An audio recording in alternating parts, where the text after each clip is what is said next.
शिवाय नमस्तुभ्यं भक्तों। जय श्री कृष्णा। स्वागत है आप सबका हमारे YouTube चैनल प्रियंका शास्त्र ज्ञान में। भगवान भोलेनाथ की कृपा हम सब पर सदैव बनी रहे। भक्तों, आज के वीडियो में आप सुनेंगे जगत जननी माँ जगदम्बे के चौथे स्वरूप की कथा, माँ कुष्मांडा की व्रत कथा।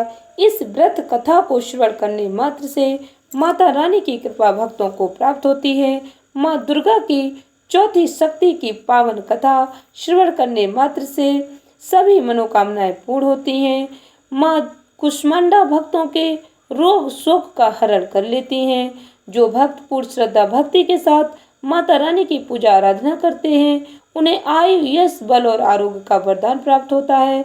माँ कुष्मांडा अत्यंत शीघ्र ही भक्तों की सेवा से प्रसन्न हो जाती हैं। यदि मनुष्य सच्चे हृदय से माता का शरणागत बन जाता है तो माँ अत्यंत सरलता से ही वह परम पद की प्राप्ति कर लेता है। जो मनुष्य माता रानी की शरण में आता है।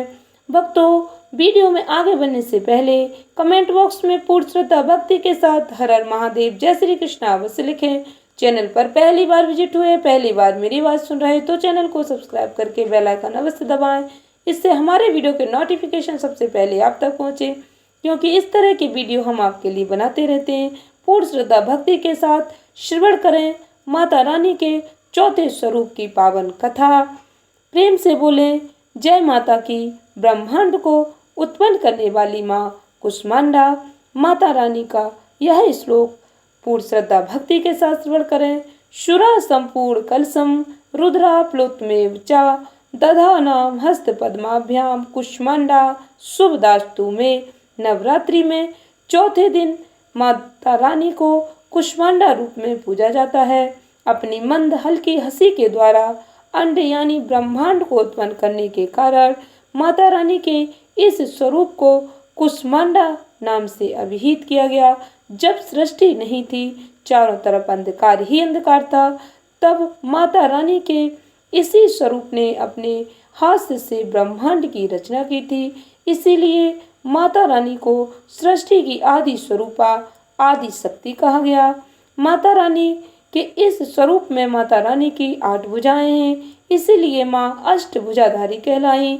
इनके 7 हाथों में क्रमशः कमंडल, धनुष बाण, कमल, पुष्प, अमृत पूर्ण कलश, चक्र, गदा है। भक्तों, 8वें हाथ में सभी सिद्धियों और निधियों को प्रदान करने वाली जप माला है।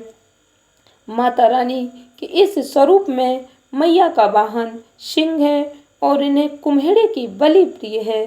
संस्कृत में कुम्हेड़े को कुष्मांड कहते हैं, इसीलिए माता रानी को कुष्मांडा कहा गया। माता रानी का वास सूर्य मंडल के भीतर लोक में है। सूर्य लोक में रहने की शक्ति, क्षमता केवल माता के इसी स्वरूप में है। इसीलिए इनके शरीर की कांति और प्रभा सूर्य की भांति दैदीप्यमान है। माता रानी के तेज से 10 दिशाएं आलोकित हैं। ब्रह्मांड की सभी वस्तुओं और प्राणियों में माता रानी का तेज व्याप्त है।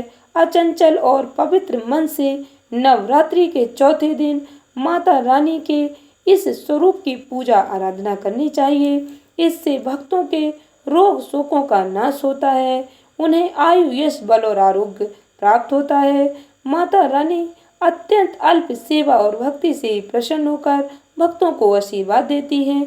सच्चे मन से पूजा करने वालों को परम पद प्राप्त होता है। अत्यंत सुगमता से विधि विधान से पूजा करने पर भक्त कम समय में ही माता रानी की कृपा प्राप्त कर लेते हैं। माता रानी के कृपा पात्र बन जाते हैं। उन्हें कृपा का सूक्ष्म भाव अनुभव होने लगता है। माता रानी आदियों व्याधियों से मुक्त करती हैं और भक्तों को सुख, समृद्धि, उन्नति का वरदान प्रदान करती हैं। अंततः माता रानी के इस स्वरूप की उपासना भक्तों को अवश्य करनी चाहिए। या देवी सर्वभूतेषु कुष्मांडा रूपेण संस्था नमस्तस्यै नमस्तस्यै नमस्तस्यै नमो नमः। प्रेम से बोले जय माता की। इस वीडियो को अधिक से अधिक भक्तों को शेयर अवश्य करें, इससे माता रानी की कृपा प्राप्त होगी। धन्यवाद भक्तों। श्री शिवाय नमस्तुभ्यम।